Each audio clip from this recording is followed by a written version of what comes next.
All right, good morning, everyone. My name is Dr. Chelsea. I'm the program manager for the Region 10 Opioid Abatement Council, called Gateway to the Rockies, or GROC. Today we have our February Advisory Committee meeting. As a reminder, at these meetings, we preview the Executive Committee and full council agendas. And this group provides input, commentary, and recommendations on voting items for the voting groups. So the first item is going to be a contracting progress update.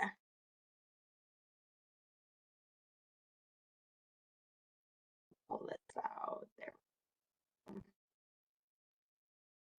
So at this point, everyone except for JCMH Soteria Landing and Jefferson County Sheriff's Office are contracted, and they had Lakewood was our last contract that has a February 1st start date. We are in signature routing for that.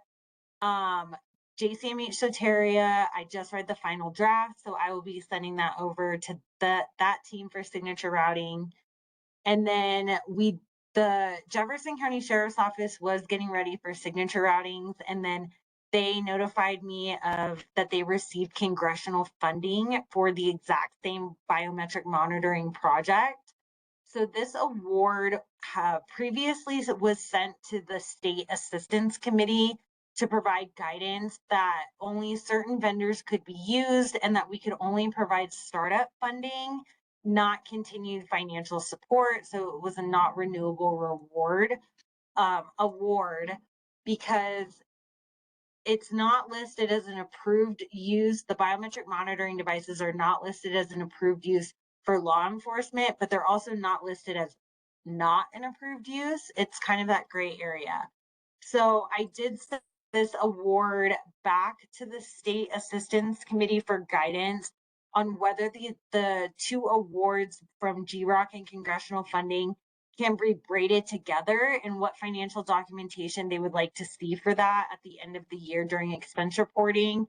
If GROC needed to rescind or otherwise modify the award, such as deferring the award to years 3 and 4, post-congressional funding of 2 years. So the state is supposed to notify me when this is on the next Assistance Committee agenda. I'm hoping it makes it on for February 10th so that I will have more guidance at the February 26th full council meeting. Any questions or comments about this?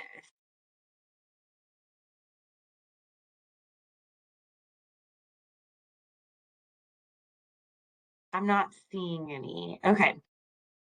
The Omni team is going to be doing a program evaluation update to the executive committee. I do not yet have that information. That will be their slide deck, so we're going to skip over it now. I do need folks' opinion on this. I am putting a proposal in for facilitation support that would include an amendment to the Omni contract. Omni currently is contracted for program evaluation of our grantees and the council as a whole. They do provide facilitation and backbone support to other ROAC councils.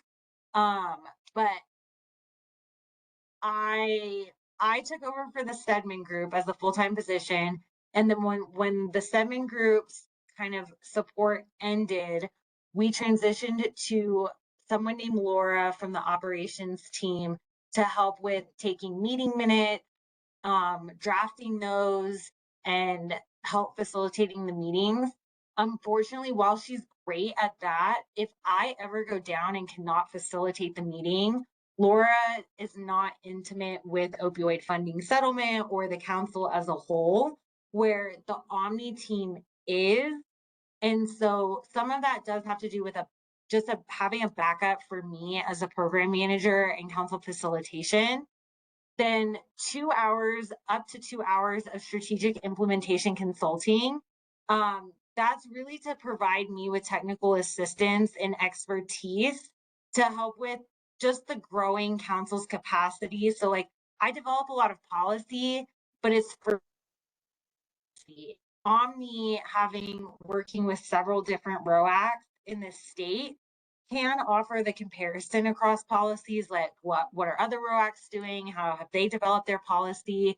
just general feedback on grant making design, planning, and convening support. Like we have a summit planning.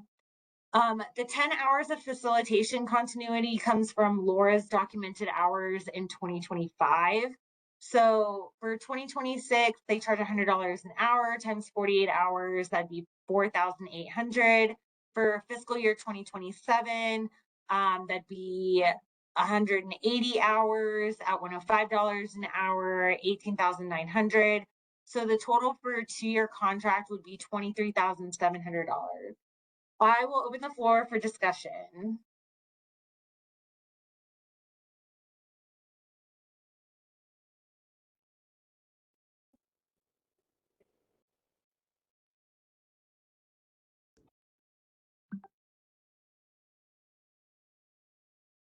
Chelsea, is this is this this kind of contract only as needed? You know what I mean? If they don't use it, they don't get it. Is that Yeah, how that works?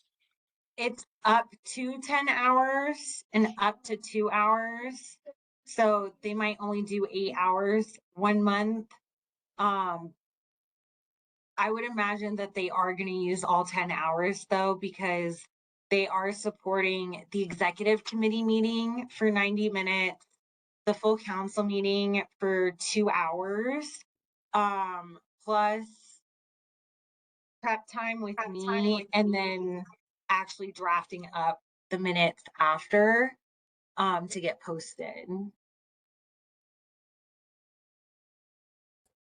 I think it's reasonable that you have somebody to support you, Chelsea. This is certainly Thank you.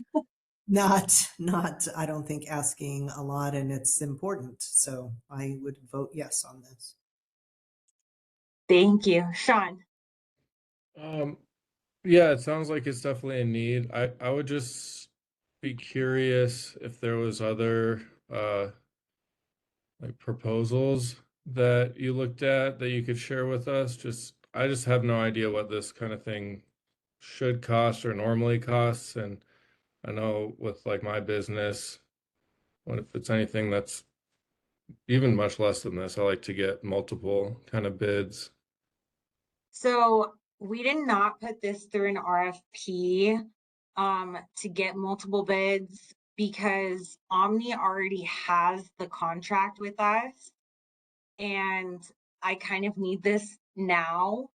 And so it's easier for me to do an amendment on an existing contract with an existing team than take 3 months to do an RFP. I can say that the Stedman Group is more expensive. Just generally, that's who we used to consult with. I like it being Omni because they're already working with our grantees and already working with the council versus trying to bring in a third person. Then to me, that's like there's too many hands in the pot.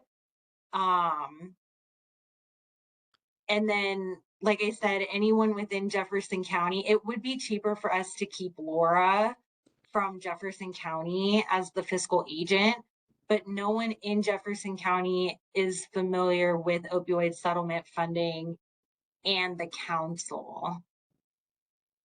Mhm. So I guess in a way I kind of did scoping review. So, just so I understand, if this doesn't get approved, then you would just keep Laura, but then we would have to know that we're not going to have that same level of expertise, or what? Yeah, if I go down, all operations stop. Mhm. Like Laura can only do the meeting minutes. I don't have any strategic implementation support to get feedback on how I do my job. If the direction I'm going is a good direction or not. And then, like I said, like if I ever go down, there's no one to continue facilitating the meetings.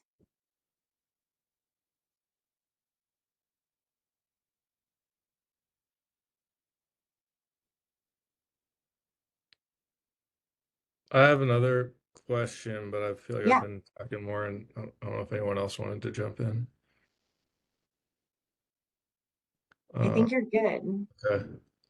I just, it might just be me, but I've got like a bad taste in my mouth generally from consultants I've worked with, and I know this one's like different because we've already got the contract, but I just like to see like specific deliverables when I'm working with consultants, and just some of these things. I'm sure I'm guessing this is how you summarized it to make Yeah, it more readable for us, but I was, yeah, just curious about that, if there was like specific deliverables they were going to be accountable for. um,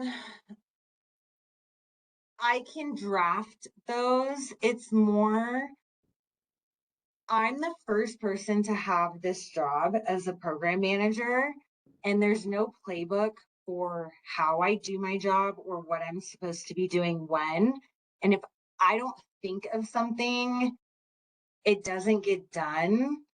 Um, so it's more of they're working with multiple ROACs and multiple program managers, multiple of my counterparts. And some ROACs, they are my counterparts specifically. So it is more of like a peer-to-peer brainstorming of what am I supposed to be doing? What am I supposed to be doing? How do I do my job? Am I thinking of everything? That's what that time is for.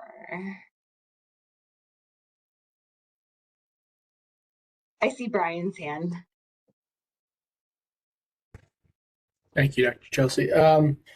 I speak in favor of this. I know I'm not a voting member, but I think that this is a good idea, and I definitely support it. And just wanted to throw that in there. The only question I had is there any clarification or guidelines around percentage of funds that we have available being dedicated to admin services? I apologize if that's out there already, but I'm just curious to see if there was um, if we're kind of staying in that range. And this doesn't seem like a huge expense to me from the amount of funds that we do have available. It sounds like a really good resource to help us stay accountable and keep things moving in the event you go down or whatever it is, or just have some backup support there. So I think it's a worthwhile cost. Just wanted to see if there's any guidelines around admin versus direct services kind of percentages. So yes, but it's not referred to as admin. It's referred to as planning and coordination. Okay. So this was an attachment in your email. This is kind of Yeah. like I did attach the 2025 expense report, and then this is what our strategic plan will look like in March. I can't make amendments from like January to February because that's when expense reporting is due, so they don't want people touching their plans. Mhm. So, opioid abatement admin cost is limited to 10% of your annual allocation to the fiscal agent, and that is whatever it costs for them to be a fiscal agent. Jefferson County has not billed us for being a fiscal agent in 2024 or 2025. Okay. So they have, and they only took 2%. So it came out to $122,812. My salary line item in fringe comes out of planning and coordination. And so this would be added to planning and coordination, probably the same, maybe the infrastructure general, we might add it to my line item and just increase my line item to include consulting. I would have to speak with Amber Dower, the fiscal contact, to see what type of coding makes the most sense. But we do have almost $7 million in not obligated funds across all of our strategic plan. And that is after I moved money to account for the 2.5 million to JCMH Soteria. We also have $455,000 in accrued interest that is not on the strategic plan that I eventually do have to allocate to something. I'm still learning how to do this and report to the state, which is where that 2 hours of consulting with Omni would come in, because they're figuring this out with a bunch of other ROACs as well. Okay. Did I answer your question? I think so. I was just curious more, like, again, I speak in favor. I think this is a really good use of funds to support yeah, just what we're trying to accomplish here as the opioid settlement and getting that money out effectively.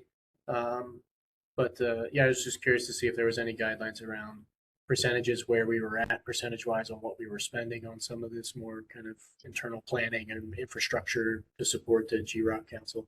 I just wanted to see where we kind of landed. You know, will we be over that or be under that? It sounds like we're severely under it, so it sounds like we have plenty of space to. And do that. I can revamp this into a pie chart for the executive committee meeting based on that question, because if you have that question, I'm sure they have that question. And I can carry over that information. Okay. Thanks. Yeah. So if there are no more discussions, I do need kind of like a formal recommendation. It sounds like we have 2 in favor. I'm also in favor. I know I was asking that more has to do with my distaste for consultants. Same. And no offense to anyone if anyone does consulting work here. Just yeah, but I do think it makes sense. And I will definitely track. I might not have like pre-deliverables, but I will be sure to track evidence of what we're working on. And like I said, it isn't up to. We might only use 1 hour. We might not use any hours. We might use like a half hour. Kind of breaking that up. So I will be sure to track extensively what we're doing as evidence. So I guess I just need Linda and Sunny, yay or nay.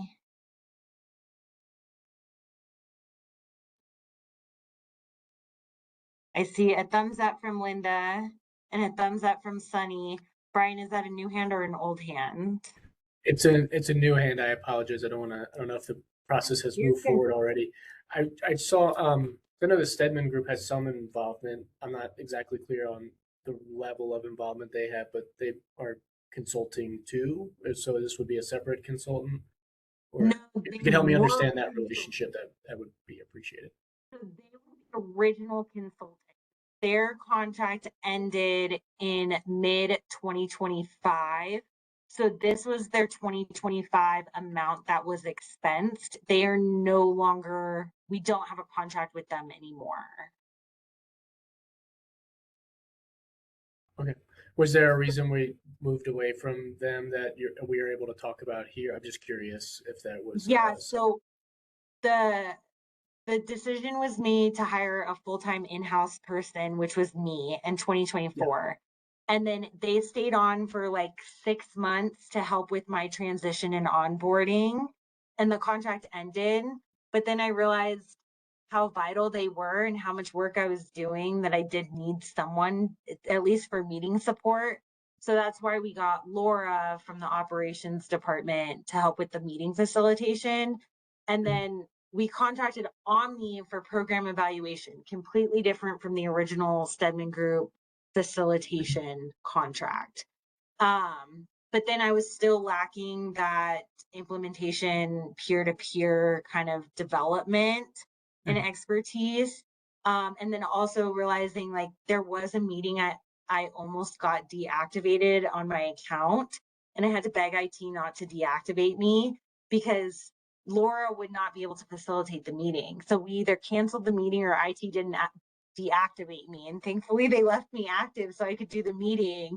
But that did leave like, okay, we do need someone in the opioid space to be prepared to jump in last minute if needed.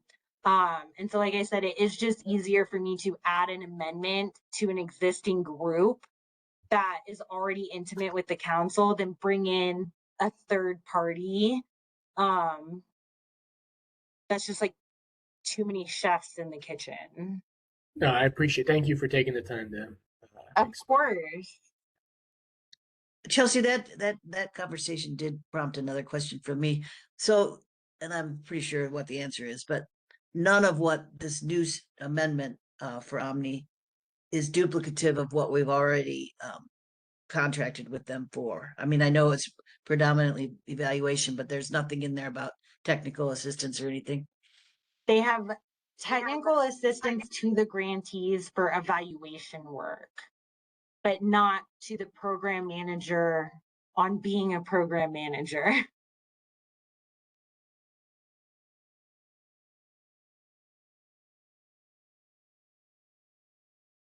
Okay. The next agenda item is 2026 summit planning. So the council has decided that they wanted to do this kind of like biannual on even years. They've been calling it a conference, but we have a 150 person cap. So that's really a summit. So the initial planning was going to be around December 11th, and I wanted to get feedback on that because the COAG hosts their conference in October. They did mention yesterday that they are looking at September 28th to the 30th, which means that we could move our summit to the end of October. And so kind of just like I've drafted an agenda. And I wanted to get people's opinions on this. Are we good with this summit? Do I need to look at maybe like a 200 person capacity so that it could be more open to the public? A summit is like an invitation. You have to have an invite to attend. So if we have 14 grantees, and if we do like one each, 16 voting members, 16 alternates, 15 advisory members, 19 participating local governments. If we do one each, that's 80. I figure grantees are going to want to bring like 2 people per organization. Participating local governments are probably going to bring 2 people per organization, maybe leaving like 15 spots open to the public. That's still a summit. Let me go back. December, October. October. Okay. October. October is good with me. That's what I was thinking when I heard that the state was looking at the end of September. I was like, oh yes, I could do October now. So then I was also looking at Jefferson County, the courts and admin building, because it's free, so I'm saving money. Is that okay with folks? I feel like it's also pretty central across Clear Creek, Gilpin, and Jefferson. Is the location good? Is there a limit? Will there be a limit of the number of people? 150. Well, oh, okay. So yeah, all right. I was gonna say, because I was gonna suggest who else we might want to invite, but the total that you're showing now doesn't add up to 150, so there is space. Okay. Yeah. And if I go over 151, we would have to find a different location, which is going to cost money.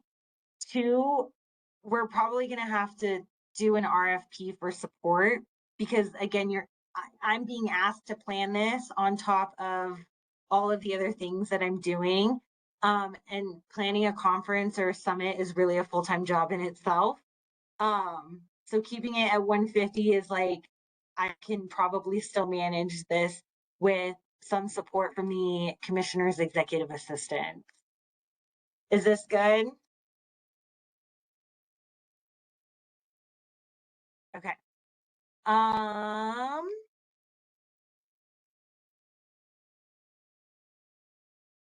We would provide breakfast and lunch. They got Starbucks donated. I have to figure out how to do that again. And then lunch was previously catered by Jason's Deli at $11 per person. At the $150 cap, we're looking at like $16.50. Sodas and waters from Costco, we're looking at $115. Making badges for people is roughly $250. So we're looking at like, I could get this summit planned in like $3,000. Is that sounding good? Okay, in terms of agenda items, this is such an ungodly hour. I don't start anything before 9 a.m., but here we are, 7:45 to 8:30. We'll do breakfast and networking in the Faye Griffin conference room. Kind of do just like a 10-minute welcome in the hearing room. We'll do a recovery story, presenter TBD. Then we'll hear from the state. I know Commissioner Andy Kern, Jefferson County, is part of the COAG Assistance Committee. So I was just thinking for ease, we could invite him. We can also invite Jack and Jamie from the AG's office and have them just do kind of like a little presentation of opioid settlement across the state. Then we'll do GROC in review and talk about where we've been and where we're going. Then we're going to hear from our individual grantees. Part 1, they'll get 10 minutes each to share out. Then we're going to break for lunch in the Lookout Mountain room. So that's like the basement of the courts and admins building. Then we're going to do return to service area breakout rooms. So each county will have a chance to meet. And I will have 2 other facilitators to help me talk about just like the needs in the county so that we can bring that information back to revising the strategic plan. Then we'll have breakout session 2, which will go into funding areas. So the treatment people will meet, the recovery people will meet, harm reduction people will meet, prevention people will meet.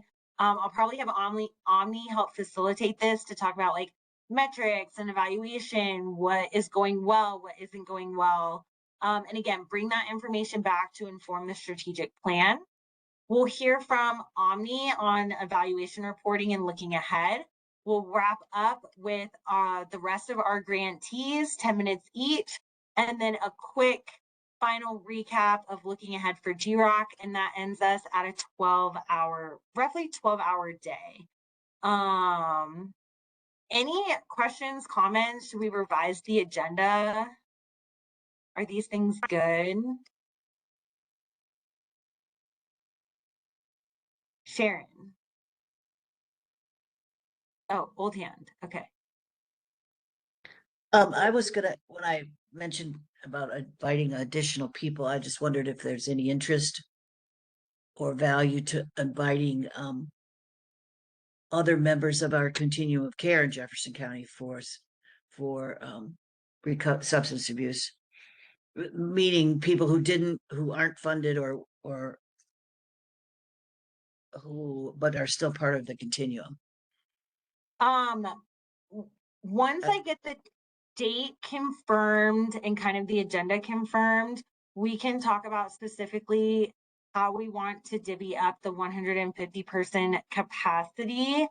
I think I have like initially, I was like, okay, 5 tickets each, that's 65. Then we have the 16 voting members, 16 alternates. That's 97. I did not include advisory committee here, but you all get a ticket.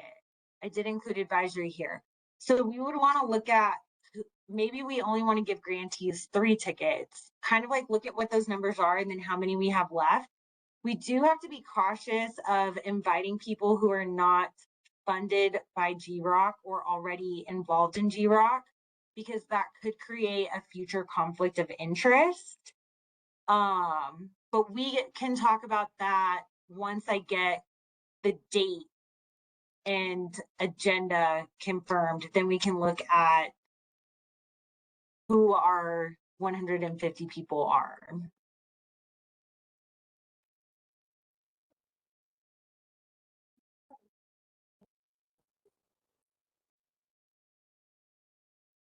Any other comments, or are we ready to move on to the next agenda item?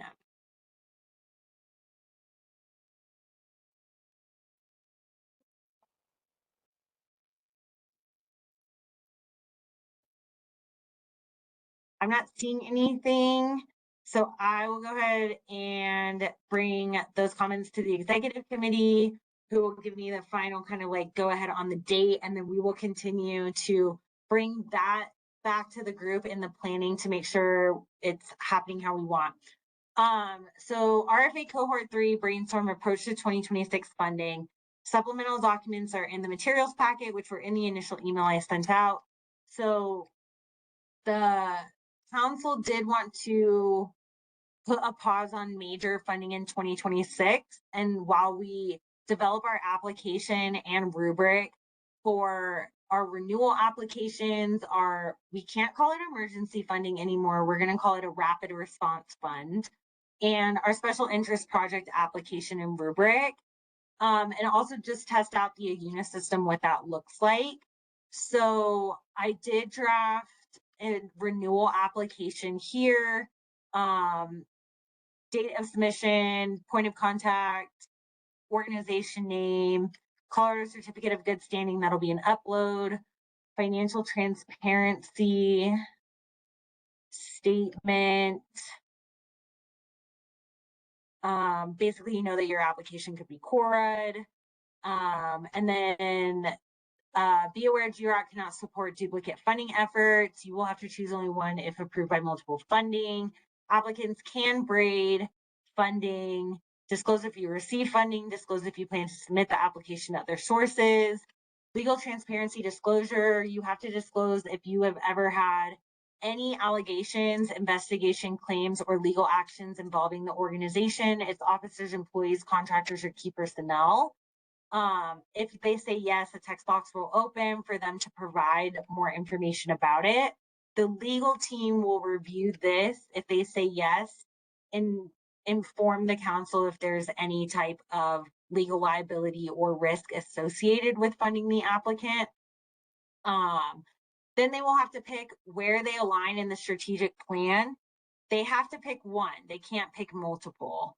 And that helps with categorizing if awarded. So that's our strategic plan. Is it capital? Yes or no? If yes, those will be pulled out. We might have to ask additional questions. Like I said, I'm not completely convinced that the traditional RFA is the best mechanism for full capital funding projects.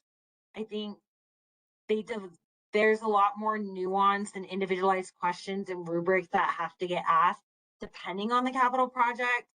So again, pulling that out here, that it might be where they apply to the RFA, they're a fully capital project, we don't advance them and we immediately redirect them to special interest projects so we can ask different questions and get different information from them. They'll have to give us the name of the proposal, funding awarded to date, requested award amount. They'll build out an itemized budget. Is it lump sum up front, 1 year, 2 year? They have to describe a financial sustainability plan, provide a public facing abstract.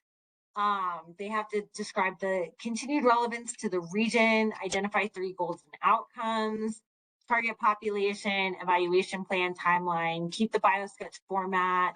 They will have to upload a previous evaluation support, letters of acknowledgement, and then letters of support and or memorandums of understanding. And then a letter of support should only be used if you're partnering or collaborating with an organization. If they're not going to be written into the contract and your success is not dependent on a job that they are doing, then you would use a letter of acknowledgement. And then from the previous application, the RFA, we used a holistic rubric before, but there was more desire to use like a point system rubric. So question number 1 has a 1 to 5 scale. Question number 2 has a 1 to 5 scale. And so that's what these little numbers are. So like this is question 6, target population. Question 6, target population. They're going to rate it 1 to 5. I am still asking that reviewers identify 3 strengths and 3 weaknesses. And then here is kind of like the scoring breakdown on average. And so I have seen this like built out in a unit. It's pretty. Any kind of questions on the renewal application? Do you think I'm asking the right questions? Am I missing a question? Asking too many questions?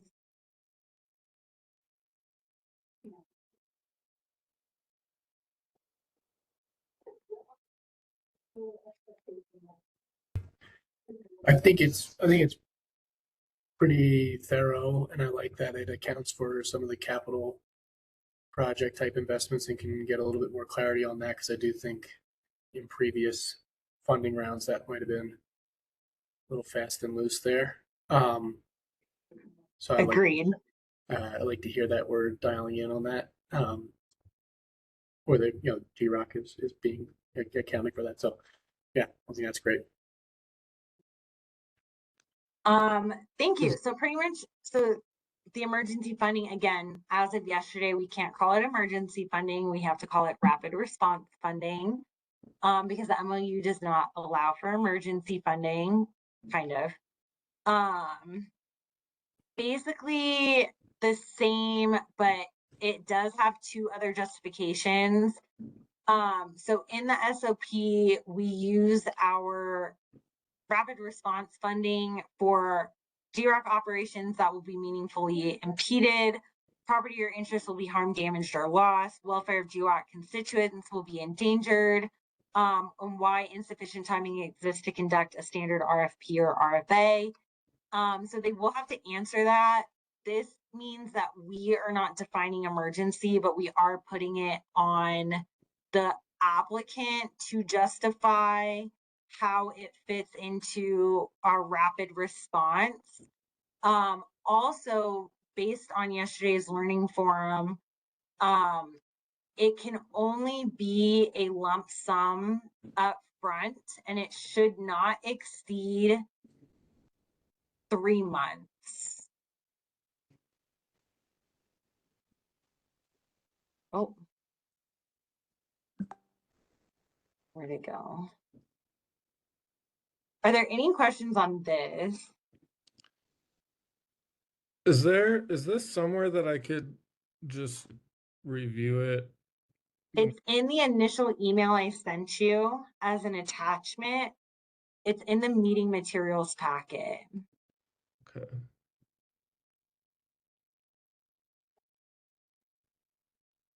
And then in the rapid response funding, they also have to explain how funding it would not be considered supplantation. And same thing, this one has an analytic rubric or a hybrid rubric. I'm personally more in favor of the hybrid rubric for this.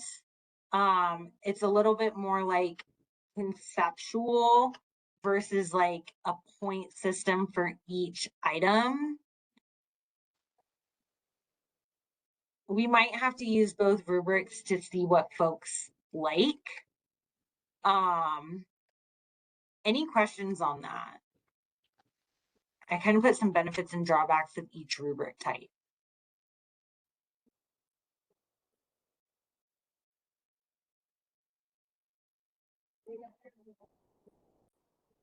Did you find the email, Sean? You want me to try to bump it up? I'm seeing it now. No, Okay. it looks great. It's just a lot to It's a lot. miss. Yeah, so is there like anything specifically that you did not include that was in their initial applications? Are you talking about the renewal or the Yeah, I'm looking at I'm looking at the renewal application, and as far as how it differs from the initial.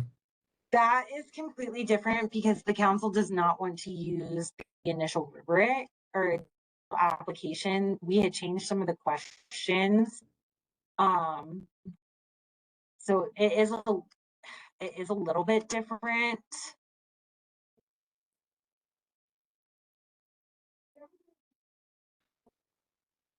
And then this renewal application will almost become the RFA application, which is at the end of this packet. Mm-hmm. And the changes are solely based on the RFA analysis and people's feedback of like, this is a terrible question. Like, we need to restructure this.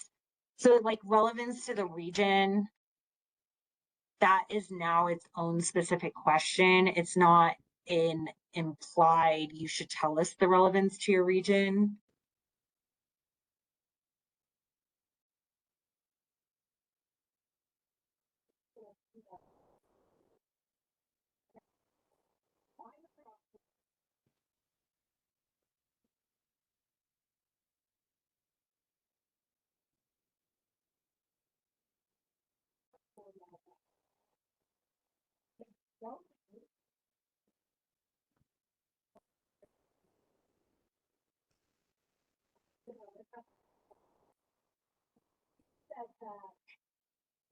Any questions on the rapid response that was formerly emergency funding? Any opinions on the rubric being analytic versus hybrid? I'm always in favor of anything that's going to be a little simpler and clearer to execute, especially if we're having various people kind of look at it and needing to be trained on it or walk through it. Anything, so the analytic might be just a little bit clearer of a process. So I'll just speak in favor of that. I understand that the hybrid might be a little more in depth. So just for my own understanding, when we did the last round of funding, was that scored? Was that a hybrid type, or was that just analytic? It was a holistic rubric, so it was closer to a hybrid rubric than the analytic rubric. The analytic rubric is like question, point, question, point. Holistic rubrics are like, take these 3 questions and draw an inference for this rubric item. And then the hybrid rubric is like somewhere in between that. Got it.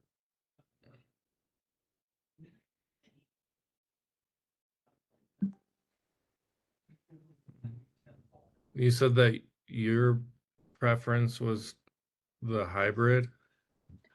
I think it does make more sense for the rapid response, but like Brian pointed out, the analytic rubric is much more straightforward. But it takes longer. I think if I read that correctly. Yeah.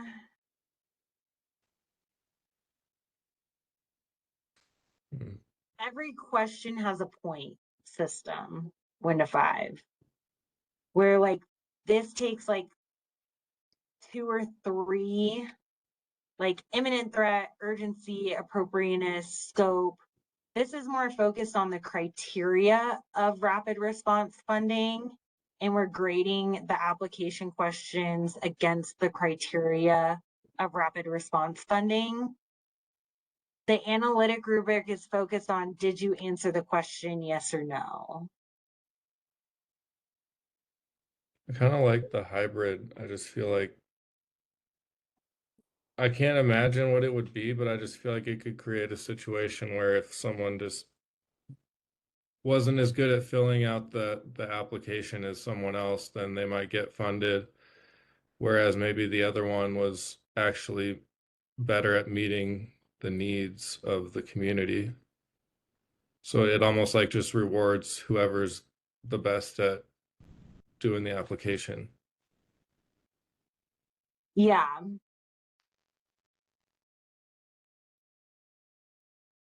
I want to be cognizant of time and go into special interest project proposal as well. I do have the comments on the 2 different rubrics to take to the executive committee. Basically the same question format, again, trying to really standardize our application. This one allowing for a little bit more room, explain why this project should be considered outside the RFA opportunity. The biggest thing as special interest project is that I'm trying to tighten the eligibility criteria in the SOP. So it's not so much the application, but who is eligible to apply. And I had suggested that they meet at least 1 eligibility criteria. And so this would be an application question. Please select which criteria you meet. They have previously applied to GROC funding through the general RFA and received an invitation by GROC to reapply through this mechanism, or they are a capital only investment, or It's a tailored special project initiated by the GROC Council, Advisory Committee, or grantees, where justification for not using sole source is required in the proposal prompt. I'm open to adding potential eligibility criteria here. And they just have to meet one, not all of them. Questions, comments?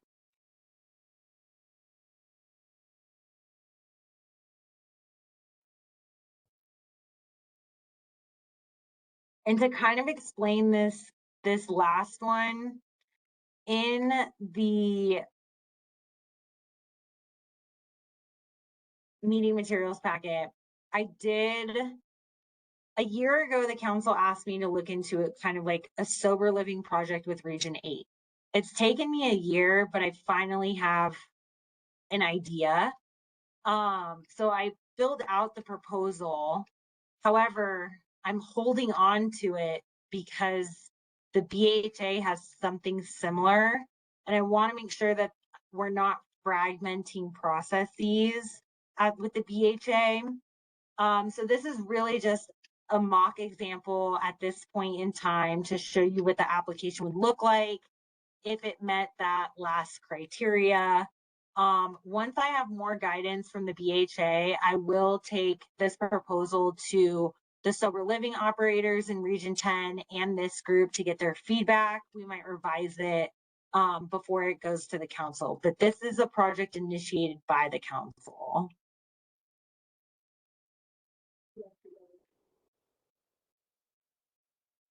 Any questions?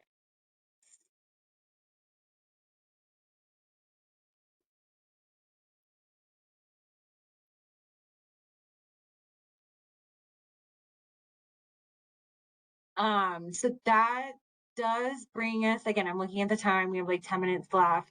I do want to get feedback on this, is that there are some amendments to the standard operating procedures manual.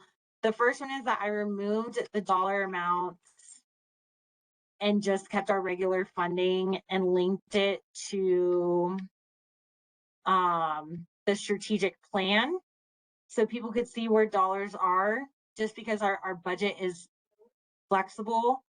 I added a description of membership. I still need to confirm how like voting members are picked in Clear Creek. Just like how our members are picked for advisory, non-voting in each county, because they all have different processes. How we pick our chair and co-chair. And then the next amendment is the emergency funding prohibited. I have to change the name of that.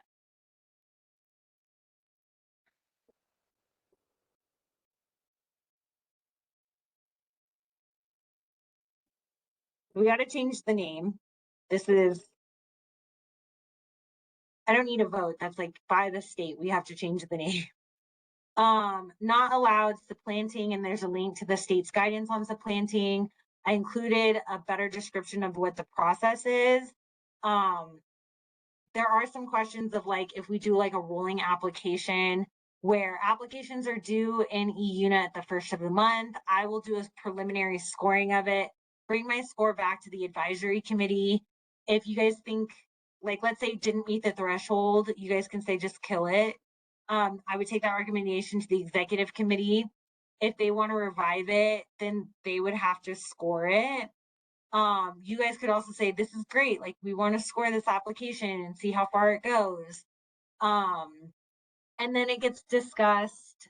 Scores are due by the third Monday of the month, and then the application would be discussed with the full council on the fourth Monday of the month. This could result in like 10 plus applications. It could result in one application every single month. I don't know if this is the best approach. I'm open to holding this or feedback. If maybe it's like quarterly, that kind of, we do it quarterly, that like dismisses the whole point of being rapid response.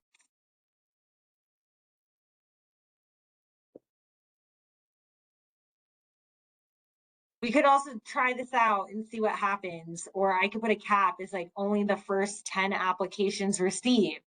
After that, you would roll over into the next month.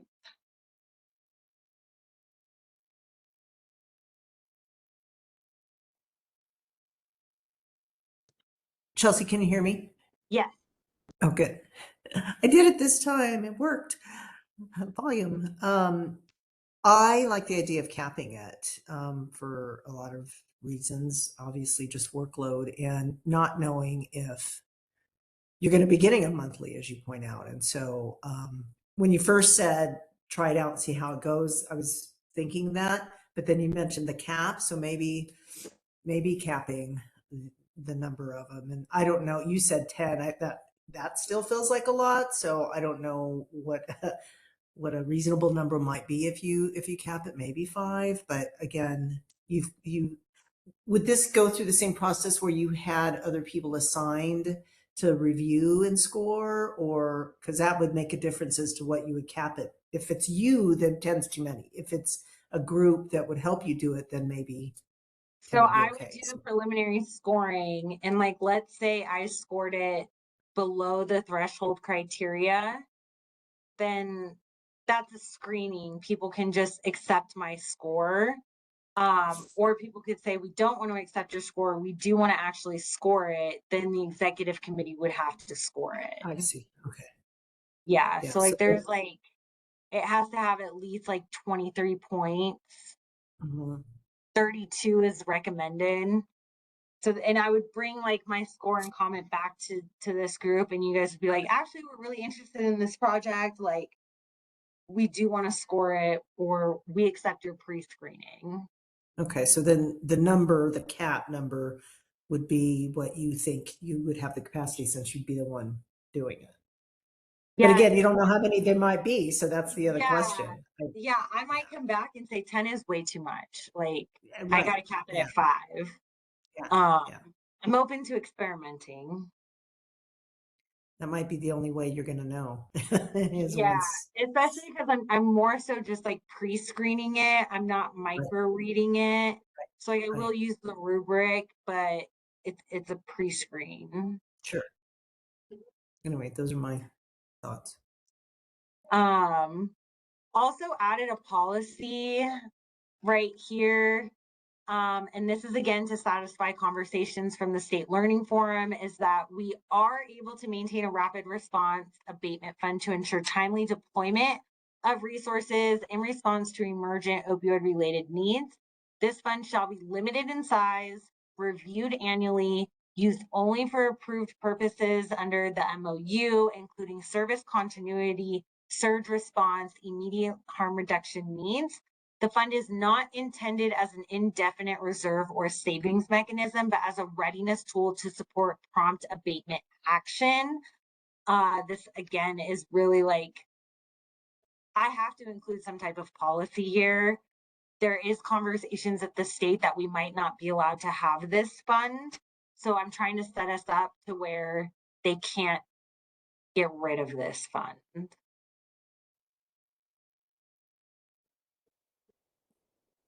The next one would be cross-regional collaboration.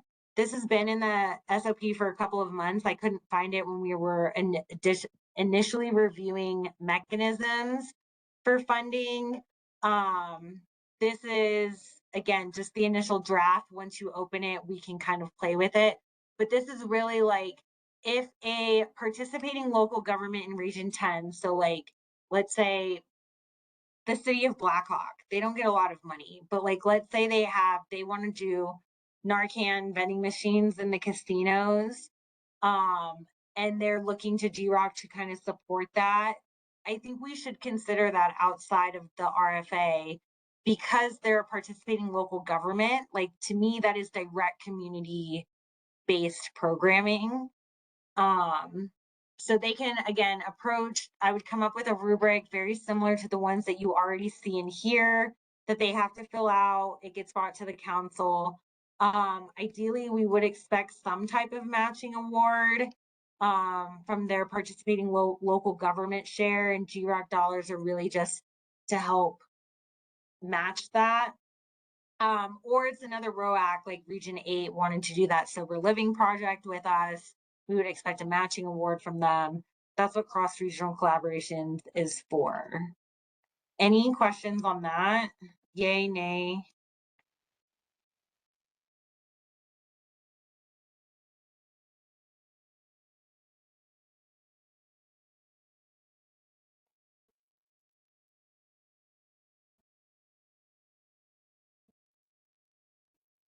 You guys can say you need more time and plan to attend the executive committee meeting and give your comments on these then, because you probably would have had more time to review it than the executive committee. They got these materials on Monday, whether I gave them a week to review it. So just a quick question about the about changing these. If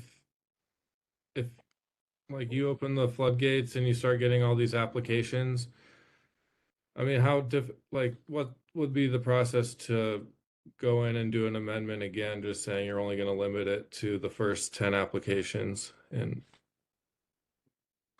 I mean, it would happen pretty quick. It would come to this group and then go to the executive committee, and we can get delegation at the February 26th meeting that they can approve that. yeah, So I that was can, what I thought. So it's not like the end of the world if you have to go back and change something. no. Hmm. I think I'm good with everything as it is.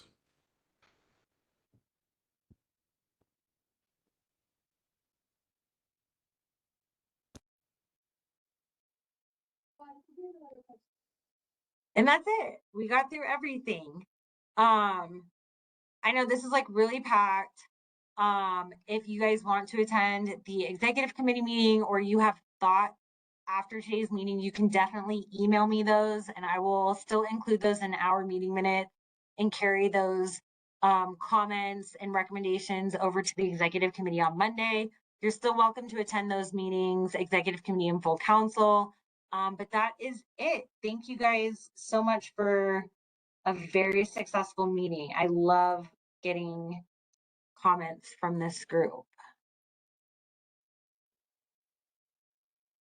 I hope you guys have a great day. Thanks. See ya.